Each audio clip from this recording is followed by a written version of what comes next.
Okay. All of the dog and cat paraphernalia is kept on this cart. Here is the blood uh, packet, which has the meter, the strips, and a lancing device.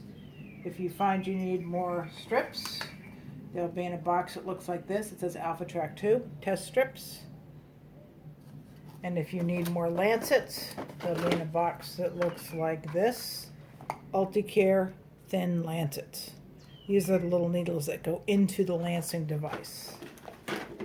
And as a reminder, this is the lancing device. We'll look at that again in a moment. So we picked this up from the tray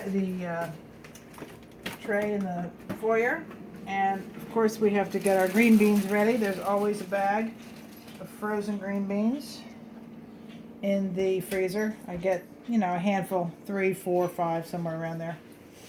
I should have fed the cat first. I wanted to make a note. It's generally easier to feed the cats first because otherwise they're a pain. But we'll soldier on today. So there are the green beans. Again, meter, strips, lancing device. I keep extra needles here, which we will use when we refill it. I always keep this ready to go so I know that when I'm starting out that everything is ready to move forward. The cotton is used to wipe his face, the lip. With Mojee, he only really tolerates, he's very good, but he only likes having the blood drawn from his lip, the inside. I try and alternate each time so that I'm not always using the same side. This morning, I believe I used this side, so now I'm going to use this side. I think I will start writing it down so I don't forget. Probably the trick, none of these steps individually is difficult. It's just a matter of coordinating and doing them all together. So I pick up his lip, and with this, my left hand, which pretty much this is what it does, is going to hold his lip up. No matter what he does, because sometimes he does squirm, even though he's good, he may squirm, and you really don't want to lose the lip once you have blood coming out, because if you do, you got to start all over again. Exactly where you want to push. Oh, before I should have taken watched my own video. It's best to load the meter first. Do not push it all the way in. You don't need to do that. Once it's pushed all the way in and lit up, you have 60 seconds, which kind of puts you under the gun. This way I have it ready so that when I have a blood drop, I can just do this with my thumb and push it and turn it on. So this is ready to go. And now I'll do this again. I should always load the meter first. This is still pretty dry from when I just dried it. And now make sure that this is on 4. That's the deepest it'll go, is 4. It's a little white number on a black background, which is almost impossible to see. And then I make sure that this is cocked. It's like a trigger. I didn't hear it, so I'm going to fire it. And then, now you heard that click. Now I know it's ready to go. Notice the plastic head stays on. Clear away the hair. Cotton, sometimes the cotton gets in the way. You definitely want the hair out of the way, because otherwise the hair will get caught up in the blood and it'll be a big smear. Now I just pick a spot. I find, it's all right, Mr. Mojee. And notice I'm holding on kind of firmly with my left hand. When you go to apply this, you want to push in. It's going to feel hard. You're pushing in against your other hand. I can feel the tips of my fingers of my left hand against my push. Pushing hard, I just fired. I hold it for a couple seconds, pull it out. That's a pretty good one. That drop should grow up to be big enough to get blood from. At this exact moment in time, it's a tiny bit small. So I'm just going to sit here and see what happens. Again, you don't want it to smear. Okay, I see it growing, so as long as it's growing, that's a good sign. Anything smaller than that, you won't be able to get a reading from.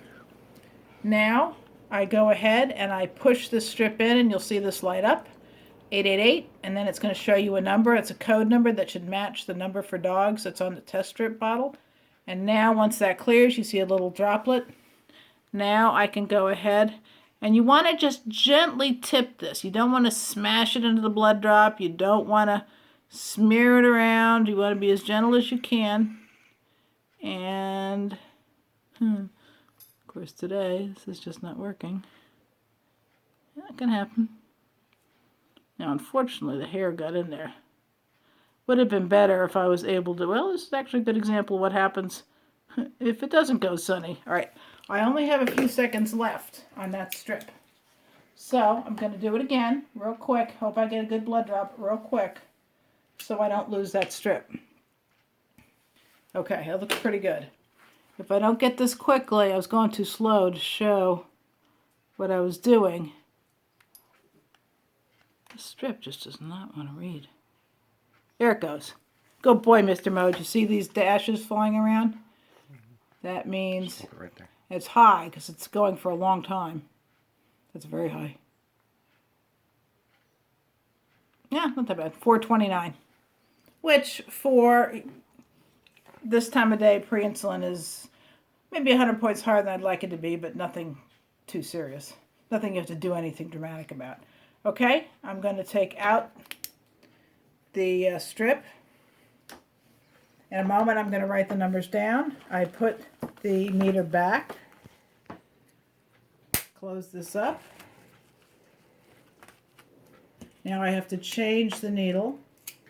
Take out the old one. This is the lancet needle. Notice that this top twists off. Now you can see the exposed needle. I put this back on. It only goes on one way. If it doesn't go on one way, turn it around. There you go. Now I'm ready for my next, time I have to do it. Put that back in. Close that up. Oh, did I give Mr. Mojee a green bean? I don't know. I'm not sure. So I better give him 2. Okay. Now I want to dispose of this. So just to keep things safe, I don't want this needle sticking out and poking anybody. So I put it into the top of the other needle that I just got. And I pick this up. And now everything goes back over here. So I can find it again next time. Put that away. Note that, whoopsie, these get thrown out into a little coffee can. There's lots of them in there. The only thing in there is that. And then I'm going to go over here and write down the number that I got today, which is what, 429? Mm-hmm. Okay, 429. Notice the first, I have the date. This was my AM feeding. I should really write these in, and I would encourage you to do that. This was 6:45 a.m. I didn't have a mid-morning reading. This is 6:30 p.m. And then before I go to bed tonight, I'll get one more reading. While we're away, we're going to ask that the AM and the PM, these are what they call the fasting readings. These are the numbers you want to get right before you feed.